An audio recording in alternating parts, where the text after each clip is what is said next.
Assalamualaikum warahmatullahi wabarakatuh. Baik, saya dari kelompok 6 akan menyampaikan materi teori akuntansi mengenai kerangka konseptual untuk akuntansi dan pelaporan keuangan. Baik, langsung saja. Klasifikasi dan konflik kepentingan. Laporan keuangan dihasilkan oleh interaksi 3 kelompok. Yang pertama, perusahaan, firm, yaitu membentuk kelompok utama yang terlibat dalam proses akuntansi. Aktivitas-aktivitas operasional keuangan dan luar biasa non-operasional yang mereka lakukan menjadi justifikasi dari pembuatan laporan keuangan. Yang kedua, penggunaan atau user, yaitu membentuk kelompok kedua pembuatan informasi akuntansi dipengaruhi oleh kepentingan dan kebutuhan pengguna.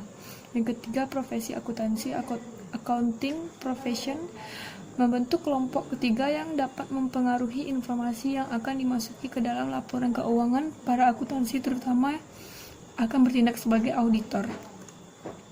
Selanjutnya, menuju ke arah perumusan tujuan laporan keuangan.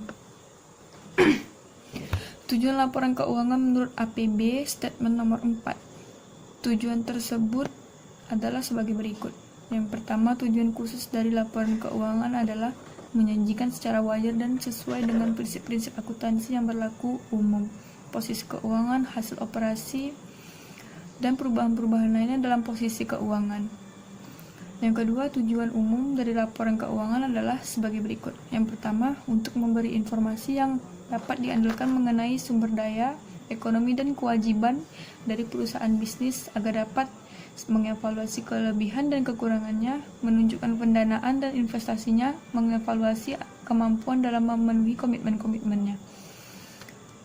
Selanjutnya, tujuan-tujuan yang dinyatakan oleh APB Statement nomor 4 sepertinya memberikan dasar pemikiran bagi bentuk dan isi dari laporan keuangan konvensional. Pertanyaan tersebut bahkan mengakui bahwa tujuan-tujuan tersebut dinyatakan atas dasar prinsip-prinsip akuntansi yang berlaku pada laporan keuangan tersebut. Tujuan umum tidak dapat menunjukkan kebutuhan-kebutuhan informasional dari para pengguna. Ia secara implisit mengakui keterbatasannya ketika tujuan dari akuntansi keuangan dan laporan keuangan saat ini baru tercapai sebagian saja. Selanjutnya, laporan keuangan, studi mengenai tujuan laporan keuangan. Metodologi yang digunakan sebagai respon terhadap kritik atas pelaporan keuangan perusahaan adalah kenyataan bahwa semakin mendesaknya kebutuhan dari kerangka konseptual akuntansi. Dewan Direksi American Institute of Certified Public Accountants mengumumkan dibentuknya 2 kelompok studi pada bulan April 1971.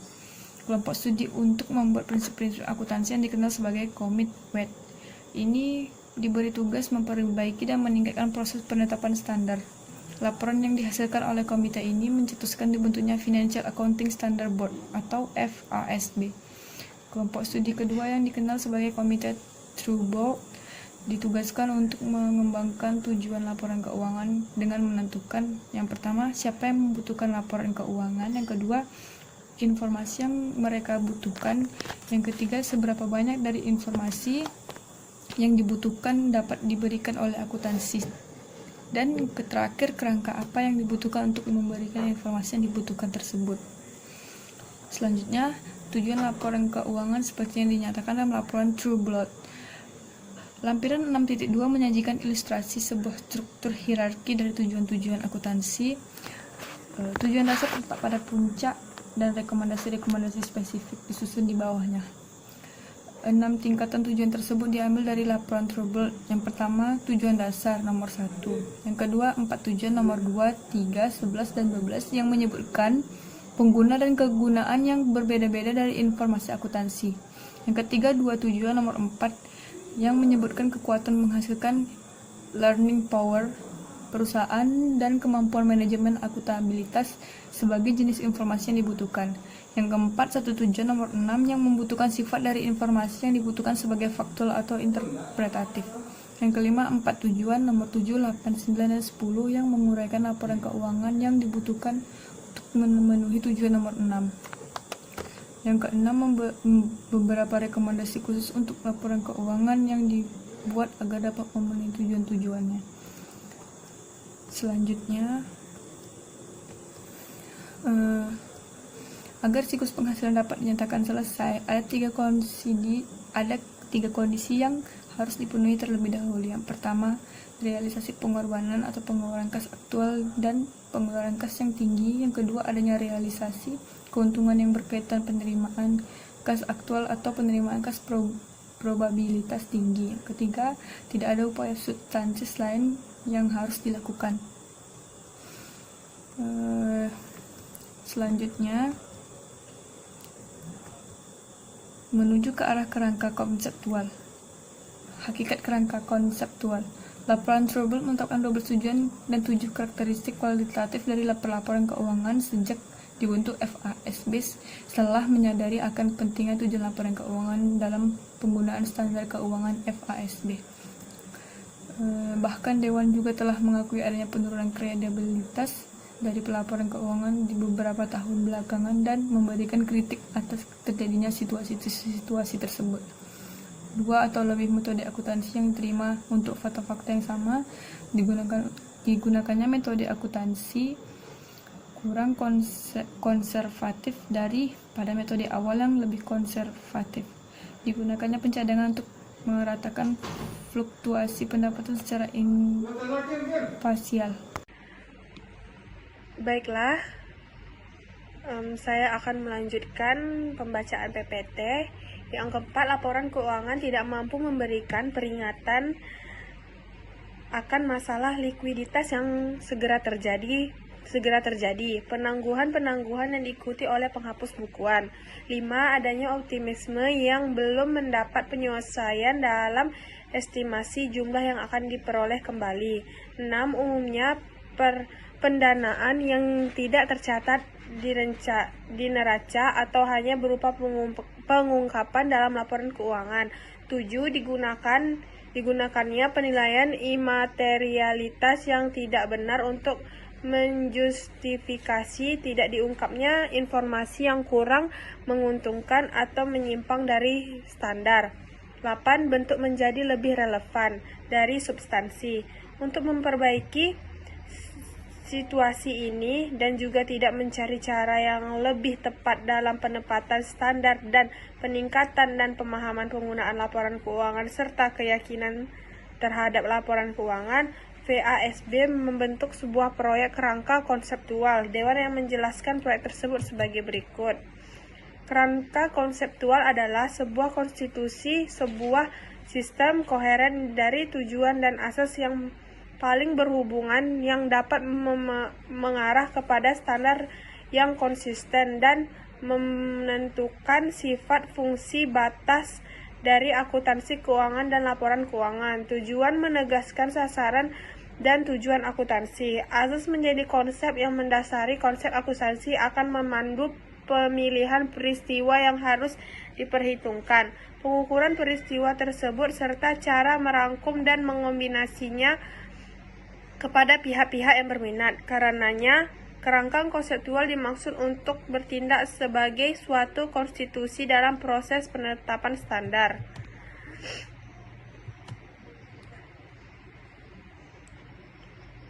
Tujuannya adalah untuk memberikan pedoman dalam menyelesaikan perselisihan yang timbul selama proses penetapan standar dengan cara mempersempit pertanyaan menjadi apakah standar yang spesifik tersebut telah sesuai dengan kerangka konseptual.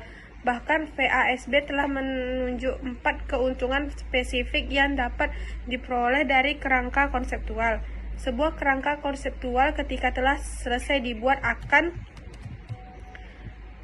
pertama, memandu FASB dalam membuat standar akuntansi. Kedua, menjadi kerangka acuan yang untuk menjawab pertanyaan-pertanyaan akuntansi yang tidak memiliki standar resmi yang spesifik. 3. Menentukan batasan pertimbangan dalam membuat laporan keuangan. Keempat, meningkatkan komparabilitas dengan menurunkan jumlah metode akuntansi alternatif yang tersedia.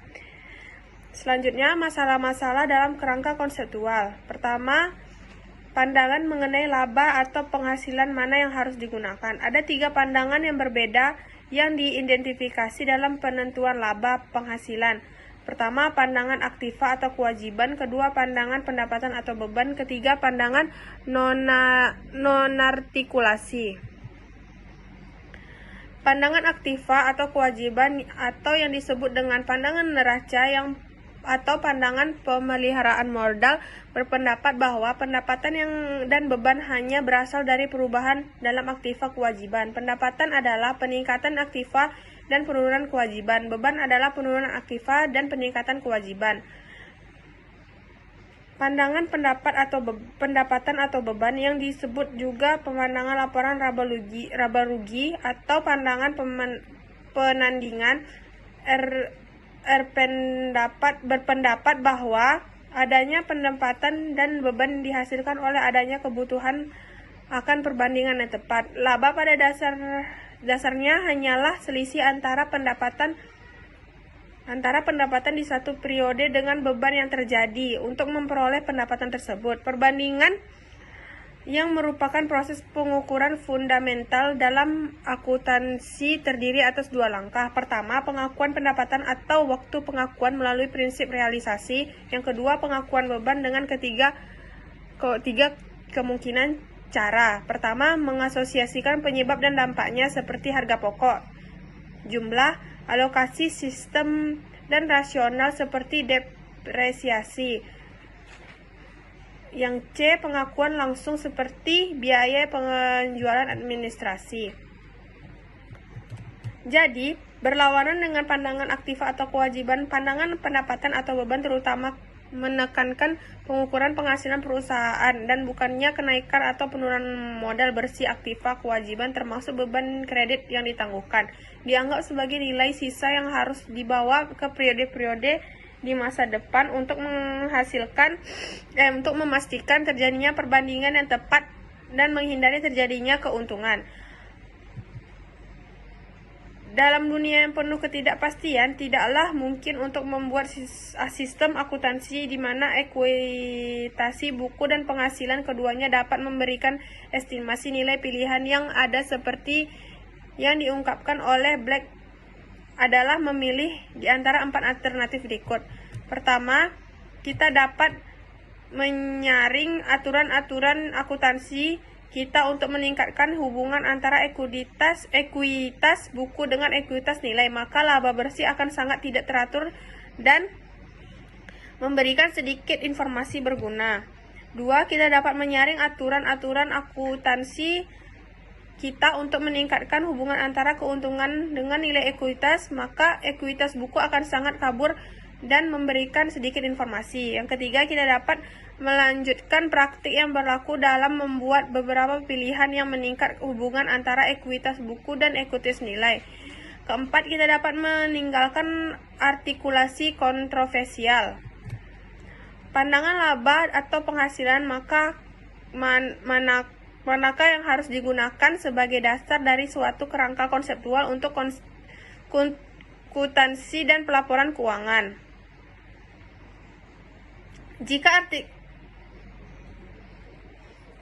Jika pengukuran atribut-atribut aktiva dan kewajiban dan perubahan-perubahannya dianggap suatu proses pengukuran yang fundamental, maka penghasilan hanya merupakan konsekuensi dan akibat dari perubahan-perubahan tertentu dari aktiva dan kewajibannya. Dengan menggunakan kata lain, jika proses perbandingan dianggap suatu proses pengukuran fundamental, maka perubahan terjadi dalam aktiva dan kewajiban hanyalah konsekuensi akibat pendapatan dan beban. Nah, 10 elemen yang saling berkaitan secara langsung yang berhubungan dengan pengakuan kinerja dan status perusahaan. Pertama yaitu aktiva, kewajiban, ekuitas, investasi pemilik, distribusi kepada pemilik, laba komprehensif, pendapatan, beban, keuntungan, dan kerugian. Pengakuan dan pengukuran. Jadi pengakuan dan kriteria pedoman adalah secara umum konsisten dengan praktik akuntansi yang berlaku dan bukan merupakan suatu perubahan radikal. SFAC menyatakan bahwa pengungkapan dengan cara-cara selain laporan keuangan bukanlah merupakan suatu pengakuan. Dalam kaitannya dengan pengukuran, laporan melihat 5 atribut yang berbeda dari aktiva dan kewajiban. yang disajikan dalam memorandum diskusi, yaitu pertama biaya historis, kedua biaya pengganti saat ini, ketiga nilai pasar saat ini, keempat nilai bersih yang dapat direalisasikan, lima nilai arus kas masa depan saat ini. Seberapa jauh laporan memenuhi sasaran yang dinyatakan? Pertama, filosofi dasar dan titik awal dari The Cooperative Report adalah bahwa laporan keuangan hendaknya sesuai dengan ekspektasi penggunanya oleh para pengguna potensial. Yang kedua yaitu laporan tersebut harus memberikan tanggung jawab untuk melakukan pelaporan entitas ekonomi yang memiliki dampak pada masyarakat melalui aktivitasnya. Ketiga, para pengguna sebagai pihak yang memiliki hak wajar atas informasi, di mana kebutuhan akan informasi hendaknya disadari laporan-laporan perusahaan. Keempat, untuk memenuhi tujuan fundamental dari laporan tahunan. Yang kelima, setelah didokumentasikan keterbatasan dari praktik pelaporan yang ada saat ini, maka diusulkan perlunya laporan-laporan tambahan sebagai berikut. 1. Laporan nilai tambah. 2. Laporan ketenaga